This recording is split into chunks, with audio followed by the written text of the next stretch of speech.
Terima kasih Bu Uti. Assalamualaikum warahmatullahi wabarakatuh. Selamat siang, salam sejahtera untuk kita semuanya. Terima kasih untuk kesempatan diundang dalam forum yang sangat luar biasa ini ya.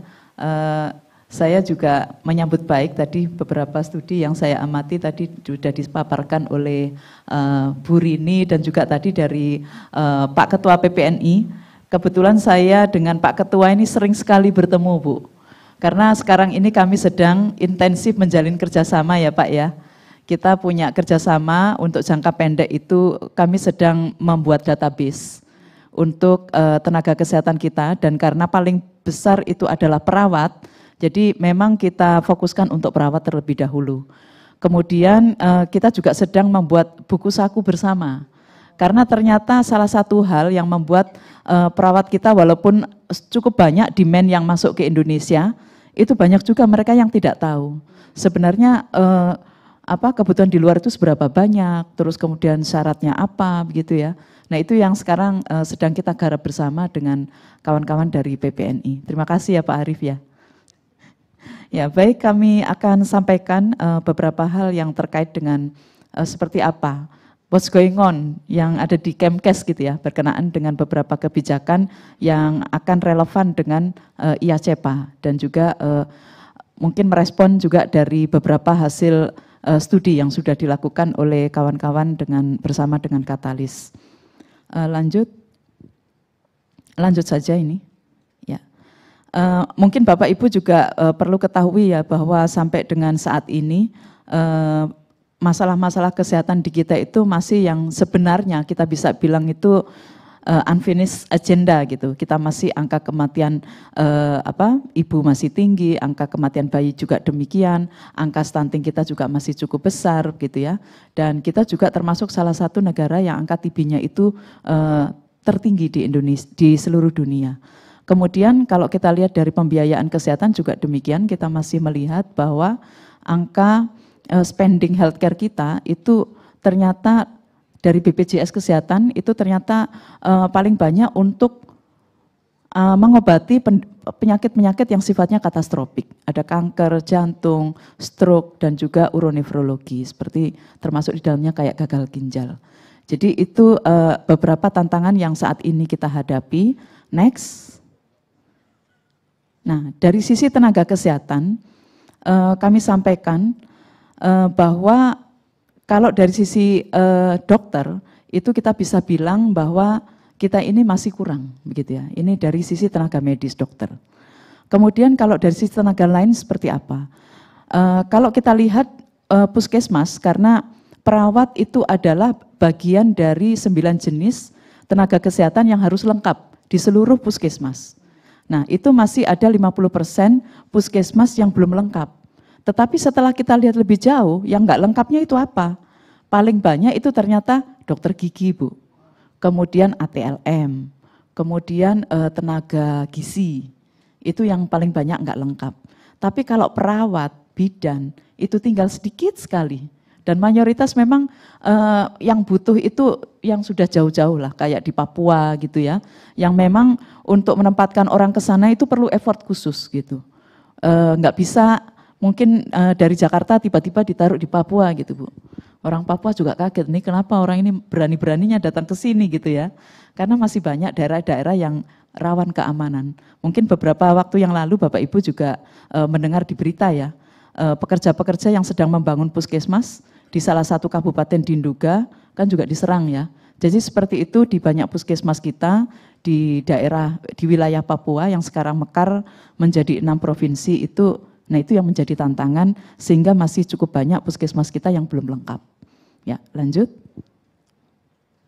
Ya. Nah, ini Bapak Ibu Kemenkes sekarang ini melakukan health transformation, lanjut. Ini adalah komitmen kami untuk melakukan transformasi sistem kesehatan, karena ini menjadi salah satu mandat utama dari Presiden kepada Menkes, di samping 2 hal yang pertama mengatasi pandemi dan juga memperluas vaksinasi untuk COVID. Nah, untuk transformasi sistem kesehatan itu ada 6 pilar. untuk mendorong transformasi di layanan primer. Kemudian yang kedua itu adalah transformasi untuk rujukan. Yang ketiga ketahanan sistem kesehatan. Yang keempat itu pilar pembiayaan. Yang kelima itu adalah transformasi untuk tenaga kesehatan. Itu ada di tempat kami. Kemudian yang berikutnya adalah transformasi di bidang teknologi. Mungkin Bapak Ibu kemarin per 1 Maret sudah dengar ya kehebohan Peduli Lindungi aplikasinya menjadi Satu Sehat. Nah ini termasuk salah satu di transformasi yang keenam. Nah di transformasi yang kelima ini ada beberapa hal memang yang menjadi PR kami. Salah satunya itu adalah karena kita melihat tantangan perlu peningkatan jumlah, kemudian sebarannya, dan yang ketiga itu adalah mutu. Dalam hal mutu, ini salah satunya adalah Pak Menkes itu meminta tenaga kesehatan kita itu untuk yang sudah kategori cukup ya, seperti halnya perawat. Itu jangan lagi hanya melihat pasar di dalam. Kalau kita mau lihat apakah perawat kita sudah bagus atau belum kualitasnya, mesti dilihat sudah berapa banyak sih perawat kita yang sudah didaya gunakan di luar negeri. Itu salah satu menjadi indikator beliau itu melihat perawat kita berkualitas. Karena apa? Kalau perawat kita itu mau didaya gunakan di luar sebagai perawat, artinya kan harus bisa memenuhi requirement negara tujuan. Termasuk diantaranya lulus uji kompetensi di negara tujuan. Dan untuk bisa ke sana kan pasti ada poin-poin plus yang harus dimiliki oleh perawat kita. Nah, satu hal lagi itu kenapa kita mendorong ke arah sana, karena mungkin tadi Pak Harif juga sudah sampaikan ya, bahwa perawat kita itu sebenarnya karena culture juga ya, kepinginnya itu nggak mau seterusnya itu sampai akhir hayat berkarirnya di luar negeri. Ada satu masa mereka itu ingin kembali ke luar negeri. Jadi apa yang didapat di luar negeri itulah yang ingin kemudian nanti kita manfaatkan. Karena salah satu poin kebijakan dari Kementerian Kesehatan, kita mendorong memang untuk yang surplus itu keluar, tetapi ketika masuk kembali itu nanti kita manfaatkan sebagai transfer of knowledge dan skill. Ya, lanjut. Nah, ini termasuk yang tadi sudah saya sampaikan menjadi pesan khusus Pak Menkes di dalam transformasi kesehatan. Ya, lanjut.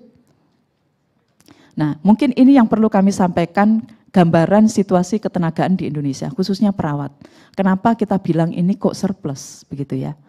Nah, kalau kita lihat dari sisi STR yang sudah dikeluarkan oleh Konsil, jumlahnya sudah cukup banyak ya Bapak Ibu. STR-nya itu sudah ada sekitar 1 jutaan lebih yang atau hampir 1 juta ya yang sudah dikeluarkan oleh Konsil. Memang kalau kita lihat kondisi aktif itu fluktuatif. Karena sampai saat ini kebijakan kita STR itu berlaku 5 tahun dan harus diperbarui.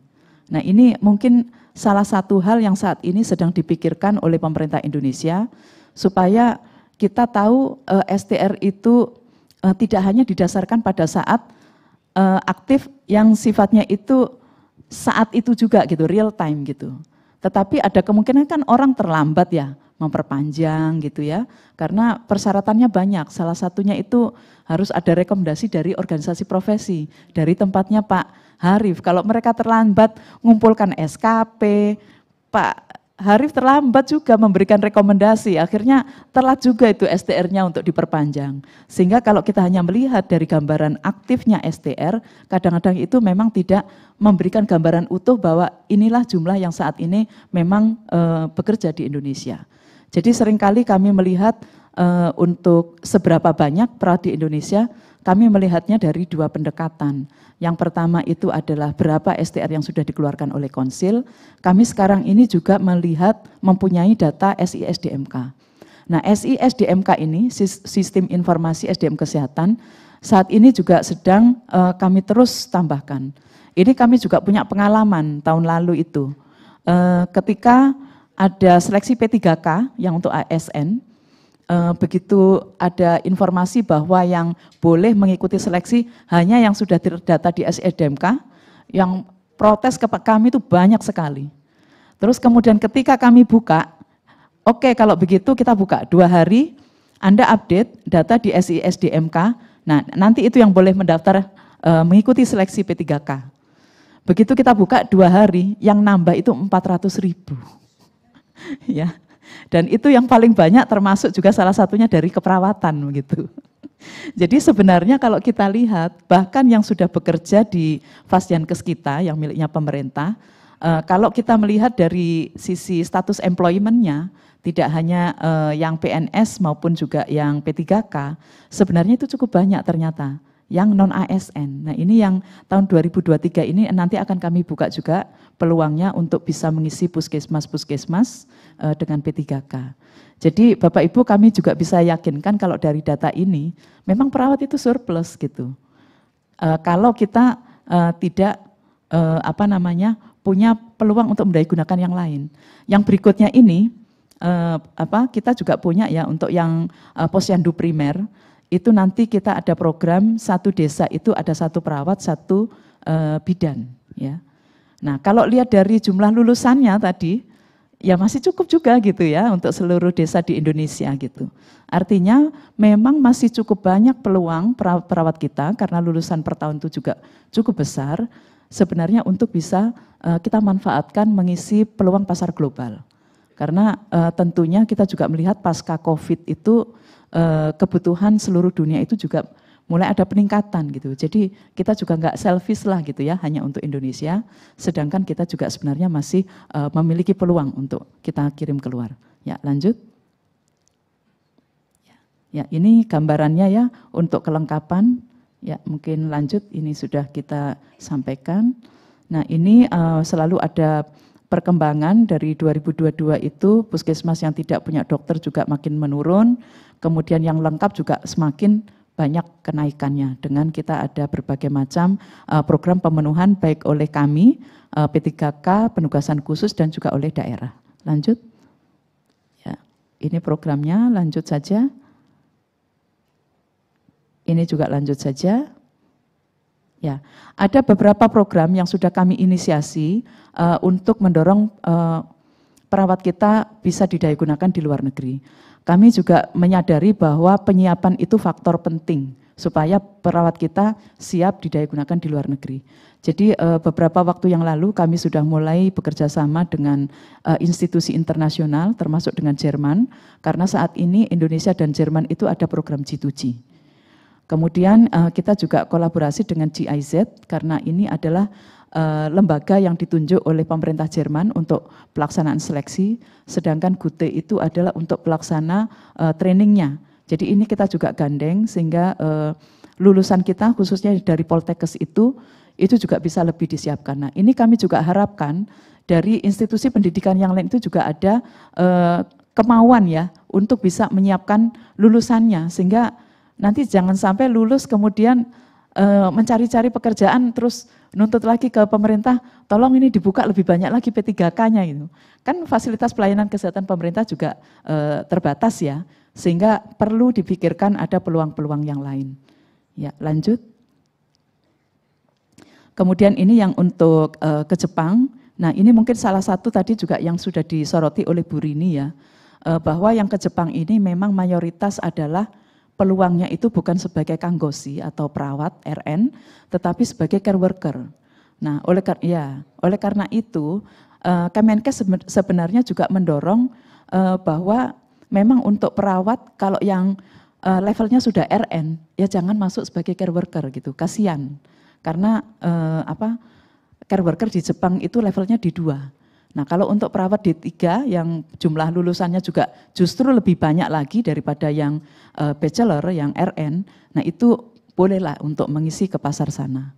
Nah yang lain-lainnya memang kita akan selalu dorong supaya bisa mengisi jabatan di luar negeri itu sama levelnya sebagai perawat ya. Lanjut. Nah, ini mungkin lanjut saja.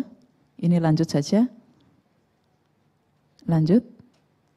Nah, mungkin satu hal ya yang saya juga ingin ceritakan, sampaikan, mungkin nggak ada di slide ini yang ada di sini, bahwa pada bulan Desember dan juga bulan Januari yang lalu, Kemenkes itu sudah mengeluarkan 2 regulasi. regulasi ini berkenaan juga nanti mungkin akan relate dengan apa yang sekarang itu kita inisiasi melalui IACPA. Karena ada Movement of Natural Person. Ada yang namanya Mutual Recognition Arrangement.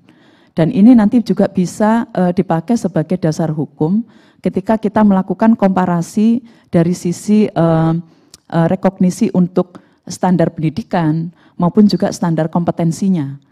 Karena dua regulasi ini, yang pertama itu adalah untuk kegiatan rumah sakit di kawasan ekonomi khusus, di mana di dalamnya itu mengatur mengenai tenaga kesehatan WNA maupun juga diaspora. Kemudian satu lagi yang juga baru keluar, itu adalah Permenkes tentang pendayagunaan tenaga kesehatan warga negara asing. Nah, di dalam dua aturan ini mengatur bagaimana mekanisme evaluasi bagi tenaga kesehatan WNA yang akan masuk ke Indonesia dalam konteks memberikan pelayanan kesehatan, jadi bekerja, termasuk juga kegiatan yang lain, termasuk misalnya transfer of knowledge. Itu yang satu adalah di kawasan ekonomi khusus, yang satu lagi itu adalah di rumah sakit yang sifatnya itu investasi asing, ya. Jadi di dua kriteria ini, Kemenkes itu sudah memberikan regulasi yang sifatnya itu merelaksasi dari sisi persyaratan. Kemudian yang kedua itu dari sisi evaluasi untuk kompetensi ketika akan mendapatkan STRS atau Surat Tanda Registrasi Sementara di Indonesia. Nah, saya kira dengan beberapa kebijakan baru dari Kemenkes, ini akan sangat relevan dengan apa yang sudah kita lakukan di Kemenkes saat ini gitu ya, dengan IACPA. Karena kita melakukan, nah ini ya, ada 3 pathway atau track yang kita lakukan untuk melakukan evaluasi. Yang pertama itu adalah jalur kepakaran, yang kedua itu adalah jalur rekognisi. Artinya kalau nanti antara Indonesia Australia ini melakukan studi komparasi kurikulum, kemudian ada proses rekognisi antara dua negara ini, maka nanti masuk untuk ke Indonesia pun untuk WNA dari Australia, karena saat ini kita akan dorong termasuk keperawatan itu adalah terutama yang spesialis. Perawat spesialis itu kita masih sangat kurang. Sehingga kita harapkan nanti dengan pola rekognisi seperti ini, ada mekanisme tidak hanya memberikan pelayanan khususnya di KEK maupun juga rumah sakit dan klinik yang investasi, tetapi juga nanti ada transfer of knowledge untuk perawat-perawat kita. Sehingga ini yang kita harapkan nanti benefitnya itu tidak hanya untuk kita memberikan ke negara luar ya, tetapi ketika ada yang masuk ke negara kita, kita juga mendapatkan benefit. Jadi saya kira itu adalah esensi kenapa dua negara ini juga melakukan kerjasama. Karena kita ingin saling memberikan benefit, khususnya dalam hal tenaga kesehatan profesional. Makasih, itu yang bisa saya sampaikan. Ya, Assalamualaikum warahmatullahi wabarakatuh. Selamat siang, salam sehat, salam sejahtera untuk kita semua. Yang saya hormati Bapak Ibu pimpinan serta undangan yang saya muliakan. Untuk klarifikasi saja ke Bu Uti, walaupun saya dengan Bu Ana kenal, tapi kita diskusi perawat hanya di jam kerja. Ya. Di selain itu enggak ya Pak ya? Ya, ya baik, terima kasih atas undangan yang telah disampaikan. Mohon izin sharing mengenai migrasi perawat Indonesia, ya pelajaran apa yang didapat dan juga tantangan ke depan. Next. Ya, baik, ini outline dari presentasi kami. Kami akan menjelaskan mengenai introduction, diikuti dengan lesson learn, tantangannya apa, dan juga apa yang bisa kita simpulkan bersama. Next. Baik, Bapak Ibu, tadi sudah disampaikan oleh Bapak Dr. Hari Fadila ya, bahwa memang di dunia ya ini kita ya selalu membutuhkan perawat ya, dan ini juga sesuai dengan data dari Konsil Keperawatan Internasional dan juga ICNM ya, International Center of Nurse Migration, serta WHO yang menyatakan bahwa dunia memang butuh perawat ya, dan saat ini kekurangannya juga sudah mencapai 30 juta. Dan kalau kita merujuk pada salah satu expert ya di International Migration of Nurses ya, Prof. James Bahan ya, beliau menyampaikan bahwa rekrutmen perawat asing ya ini dikenal sebagai salah satu quick strategy gitu ya, untuk mendapatkan atau memenuhi supply ya, terutama di negara tujuan dengan cara cepat ya.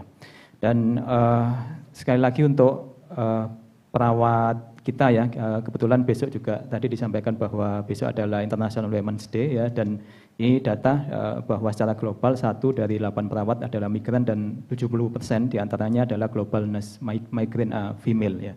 Jadi saya ucapkan selamat ya International Women's Day ya untuk teman-teman perawat Indonesia dan juga teman-teman tenaga kesehatan di Indonesia dan dunia ya.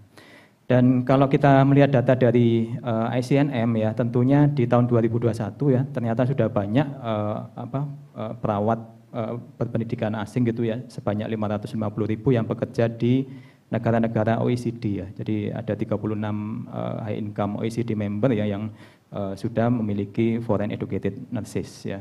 Dan di Indonesia sendiri tadi sudah dijelaskan oleh Bu Direktur ya bahwa kita punya kebijakan dan juga data terbaru yang menunjukkan ada sekitar 7.310 perawat ya yang sudah dideploy ke 14 negara melalui berbagai macam channel baik itu pemerintah, private ya maupun mandiri ya selama tahun 2019 sampai tahun 2022 ya. Next.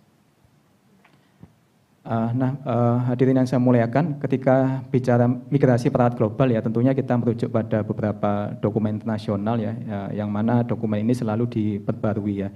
Ini menjadi salah satu pesan bahwa WHO ya dan juga ICN ya sangat concern mengenai migrasi perawat internasional ya. Bahkan di tahun 2022 ini ICN ya ini sudah merilis dokumen baru Sustain and Retain ya. Jadi bagaimana supaya menjaga gitu ya dan juga mempertahankan meningkatkan ya supply ya dari nursing workforce ya terutama karena dampak dari pandemi COVID-19 ya. Dan sekali lagi mentioning dari WHO ya, WHO sendiri sudah merilis Global Strategic Direction ya of Nursing and Midwifery ya. Ini sekali lagi memperkuat pesan ya bahwa migrasi perawat internasional ini harus dilakukan secara komprehensif ya. Dan yang ketiga adalah dokumen WHO Global Code of Practice ya on the International Recruitment of Health Personnel yang mana di dalam kode praktik global ya untuk rekrutmen tenaga kesehatan internasional ini ya alhamdulillah Indonesia juga sudah mengadopsi dan juga sudah memberikan hasil monitoring evaluasinya ya bagaimana kita bisa melakukan mitigasi ya dan juga selalu berhati-hati dalam artian waspada gitu ya apakah nanti ketika menempatkan tenaga kesehatan ke luar negeri ya kebutuhan dalam negerinya apakah sudah sufficient atau belum ya. Next. Nah, kami di sini melakukan kompilasi beberapa studi ya yang memang telah kami lakukan bersama tentunya tidak hanya dari UNER Bapak Ibu ya kami juga kerjasama dengan Kementerian Kesehatan dengan pihak lain ya. Diskusinya di mana Bu? Ya.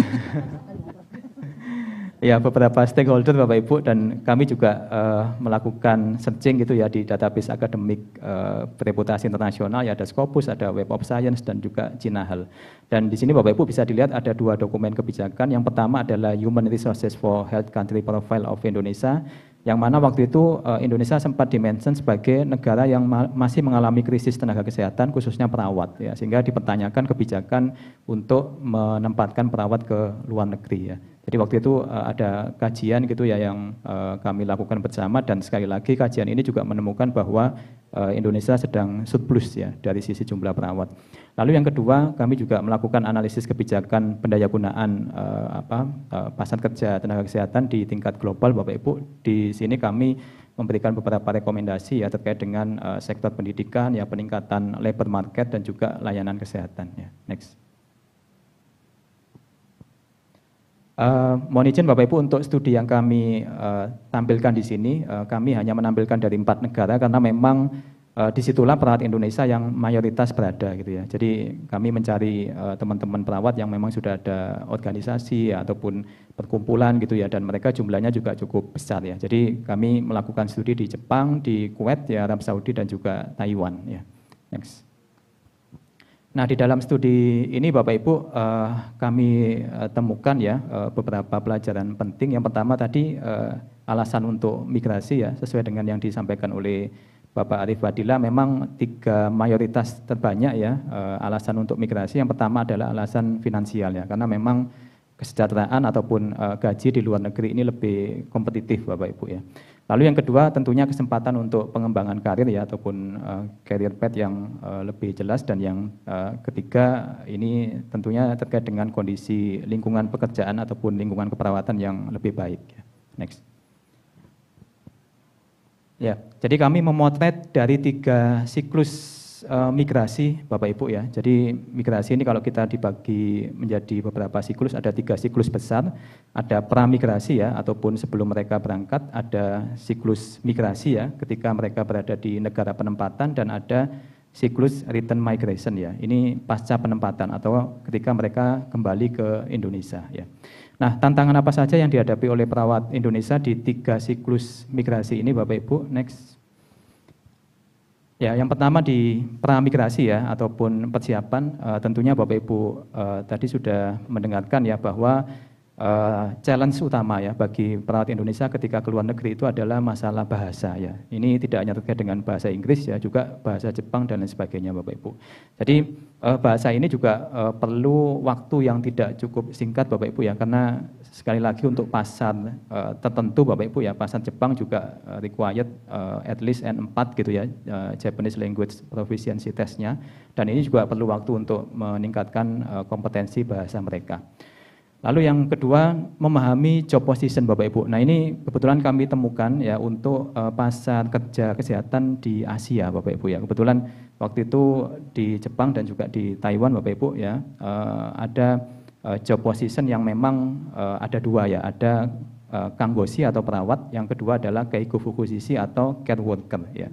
Nah, terminologi care worker ini sempat membingungkan Bapak Ibu ya di awal pendayagunaan atau penempatan, karena mereka menyebutnya dengan perawat lansia gitu ya. Nah, ketika dinamakan perawat lansia, otomatis teman-teman perawat Indonesia memahami ini ya sebagai profesi perawat gitu ya, baik ketika ditempatkan di negara tujuan ataupun di negara Jepang gitu. Sehingga ketika mereka sudah ditempatkan di sana ya, mereka ya sedikit kecewa gitu ya dengan job position yang ditawarkan ya, walaupun sebenarnya sebelumnya dari sisi stakeholder itu sudah memberikan pemahaman ya bahwa job position ini akan sangat jauh berbeda dengan job position perawat gitu. Sehingga ini juga perlu diketahui konsekuensi sejak awal dan juga konsekuensi selama siklus migrasi.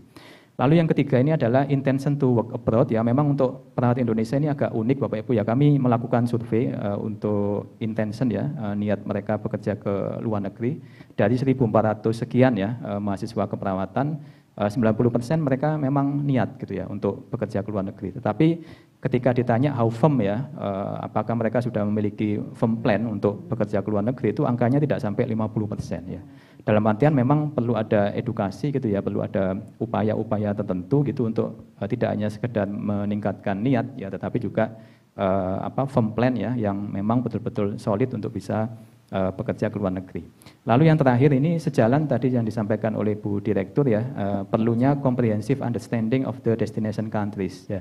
Jadi kadang teman-teman perawat belum memahami sebenarnya situasi lingkungan kerja keperawatan di negara penempatan itu seperti apa ya. Kayak misal mungkin sekarang saat ini sudah ke Jerman gitu ya melalui pintu G2G. Nah itu perawat Jerman di sana sendiri bagaimana lingkungan kerjanya gitu ya. Apakah nantinya sesuai dengan ekspektasi mereka atau belum ya.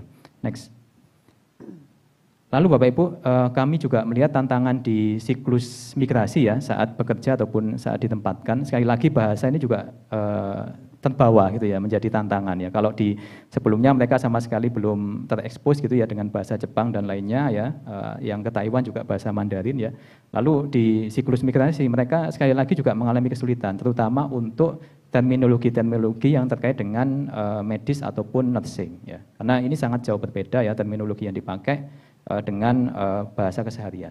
Lalu yang kedua adalah kami menemukan fenomena de-skilling ya. Jadi ini kami temukan pada perawat-perawat Indonesia yang memang mereka memilih job position sebagai care worker ya, atau ketika mereka berada di negara penempatan mereka statusnya masih candidate ya. Entah itu candidate nurse ya, karena sebagai candidate otomatis mereka belum memiliki otonomi gitu ya dan hanya melakukan observasi gitu. Jadi status candidate ini juga belum jelas ya, senyampang mereka belum dinyatakan lulus uji kompetensi nasional di negara penempatan. Lalu yang ketiga dari tim Jepang Bapak Ibu melakukan survei juga terkait dengan kesehatan mental ya, dan ditemukan juga kesehatan mental yang cukup serius gitu ya bagi teman-teman perawat Indonesia yang bekerja di Jepang ya, sehingga ini juga perlu perhatian bersama. Lalu yang keempat ada unclear career path ya, ini juga kami temukan ya, terutama tadi Bapak Ibu kalau sudah kecemplung gitu ya, sudah memilih sebagai care worker ya, nah ini nextnya apa gitu ya, apakah mereka setelah lulus sebagai certified care worker di Jepang, bisa nggak mereka memilih atau berpindah menjadi kanggoshi atau nurse ya, ini juga menjadi perhatian dari teman-teman perawat.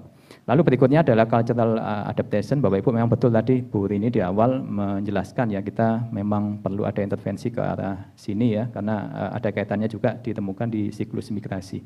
Berikutnya adalah lack of religious services ya, ini terutama untuk teman-teman yang memang memerlukan aktivitas ibadah gitu ya, dan ini juga perlu didiskusikan dengan employer dan juga negara penempatan. Dan yang terakhir tentunya adalah homesickness ya. Next Bapak Ibu. Nah untuk pasca migrasi ya ataupun migrasi balik ya, ini juga fenomena unik yang kami temukan adalah de-skilling ya. Jadi ketika mereka mengalami degradasi skill ya, mulai dari berangkat di negara penempatan, ini juga akan dibawa sampai pasca migrasi ya, dan de-skilling ini juga tentunya menjadi salah satu challenge kita Bapak Ibu ya, karena tentunya tujuan utama migrasi adalah memaksimalkan manfaat migrasi dan juga meningkatkan kapasitas dari sistem kesehatan kita. Lalu kami juga mengobservasi fenomena brain waste ya, apakah ini dinamakan brain waste atau tidak ya, tadi disampaikan bahwa returnees ya ataupun mereka yang kembali ya pasca penempatan itu bekerja tidak di sektor kesehatan ya, jadi mereka bekerjanya ada yang menjadi ya tadi ya Pak Arif translator ya, ada juga yang bekerjanya itu di bidang yang not relate sama sekali gitu ya, ataupun di luar pendidikan, itu juga kami temukan ya. Lalu yang ketiga Bapak Ibu, mereka mengharapkan sebenarnya fasilitasi pemerintah, karena terima kasih selama ini dengan Kemenkes dan juga JICA ya, Japan International Cooperation Agency, mereka selalu memfasilitasi dengan adanya job fair ya. Jadi job fair ini Bapak Ibu mereka memberikan informasi kira-kira pekerjaan apa gitu ya yang lowong ya, tidak hanya di Indonesia tetapi juga di Jepangnya gitu ya, sehingga di sini diharapkan nanti ada brain circulation ya, jadi tidak hanya bekerja di ini ya di Indonesia tetapi juga mampu kembali gitu ya ke Jepang ya, dan memperkuat sistem kesehatan di dua negara. Dan yang terakhir tantangannya di return migration ini adalah reintegrasi ya. Jadi mereka juga mengalami kesulitan ketika kembali ke keluarganya ya, ke profesinya ya, karena tadi yang sebagai care worker Bapak Ibu yang mereka tidak bisa mendapatkan SKP gitu ya, tidak bisa mendapatkan SKP, dan ini kesulitan untuk memperpanjang STR-nya sebagai perawat. Nah ini juga salah satu isu di dalam reintegrasi ya yang juga harus dibahas bersama ya. Next. Ya, jadi tantangan ke depan Bapak Ibu, ini yang kami rasakan. Yang pertama adalah masalah integrasi data ya. Karena sangat sulit sekali bagi kami untuk melihat dampak dari migrasi ini tanpa data yang baik ya, data yang bagus dan juga data yang reliable ya. Jadi ketika kami ingin melakukan tracking ya, mungkin dimulai dari sisi hulu produksi hingga nantinya masuk ke pasar kerja ya, dan mereka memilih bekerja di luar negeri ya. Setelah itu kembali lagi ke Indonesia ya, tentunya kita harus bisa melakukan tracking ya. Nah, tracking ini saya rasa tidak hanya di siklus ataupun ketika mereka berada di Indonesia, tetapi di semua siklus migrasi ya, baik itu pre-migrasi dan juga pasca. Lalu berikutnya tentunya perlu ada investment ya di dalam sisi produksi Bapak Ibu ya, karena kami melihat ya waktunya terlalu panjang ya bagi penyiapan lulusan untuk bisa bekerja ke luar negeri ya. Jadi mereka harus spend ini ya time yang lebih lama gitu ya, 3-8 bulan hanya untuk memperkuat kemampuan bahasa ya. Padahal dari sisi skill itu tidak ada masalah sama sekali gitu ya. Dan ini saya yakin tidak hanya case-nya di bahasa Jepang ya, bahasa Mandarin ya, nanti ada bahasa Arab, ada bahasa Jerman dan juga bahasa Inggris gitu ya. Dan juga tentunya di labor market side ya, ini juga perlu ada satu sistem gitu ya, bagaimana bisa melakukan tracking terutama untuk lulusan-lulusan yang tadi sudah ada di labor market gitu ya. Jadi kalau mereka sudah lulus, apakah mereka sudah bekerja? Ya kalau memang sudah bekerja di mana gitu ya, dan apa yang menjadi tantangan bagi mereka. Dan yang terakhir ini tentunya increase demand ya. Dan Bapak Ibu, ini yang perlu kita kaji bersama tentunya ya, apakah memang kita sudah mengalami yang namanya brain gain gitu ya, atau sebaliknya ya brain drain gitu ya. Nah ini yang juga menjadi concern ya dari semua stakeholder internasional ya, WHO, ICN, IOM gitu ya. Apakah aspek-aspek ataupun indikator ini sudah terpenuhi ya sebagai salah satu adanya brain gain gitu ya, yang bisa kita optimalkan atau kita maksimalkan dari migrasi perawat Indonesia ke luar negeri ini. Ini dimulai dari job creation ya, lalu juga ada knowledge attitude practice yang mulai meningkat ya, ada modal ekonomi dan juga modal sosial kapital ya. Next. Yang terakhir Bapak Ibu, ini kesimpulan ya. Mohon izin yang terakhir. Jadi yang pertama tentunya memperkuat gitu ya, pendekatan komprehensif di semua siklus migrasi ya. Jadi kita tidak hanya intervensi sebelum berangkatnya atau intervensi di sananya di negara penempatan, tetapi juga return ya ataupun kembali ini juga harus diperhatikan bersama. Lalu yang kedua adalah investment tentunya Bapak Ibu ya di production side ya. Jadi yang pertama memastikan bahwa cukup, dan yang kedua sustainable ya, karena memang kalau kita hanya by program Bapak Ibu ya, ataupun by demand gitu ya, ini tanpa adanya struktur policy intervention yang bagus ya, kita juga akan kesulitan. Yang ketiga, ini tentunya perlu monitor Bapak Ibu ya, dan juga perlu evaluasi apa sebenarnya impact gitu ya migrasi ini pada level individu ya, pada level profesi dan juga sistem kesehatan. Dan yang terakhir, ini terkait dengan career move ya, ini saya rasa juga sangat umum ya ditemukan di dalam migrasi internasional ya. Misal ada cerita perawat Filipina yang dia saking pengennya menjadi perawat di negara lain itu sampai dia downgrade menjadi care worker ya, ataupun menjadi profesi yang memang betul-betul jauh berbeda ya dengan karir sebelumnya ya. Jadi career move ini saya rasa juga perlu kita monitor ya, apa yang bisa kita pakai, kita pelajari bersama ya untuk mendukung kebijakan yang solid untuk pendekatan komprehensif migrasi ini. Baik, itu mungkin Bapak Ibu yang bisa kami sampaikan. Terima kasih atas kesempatannya.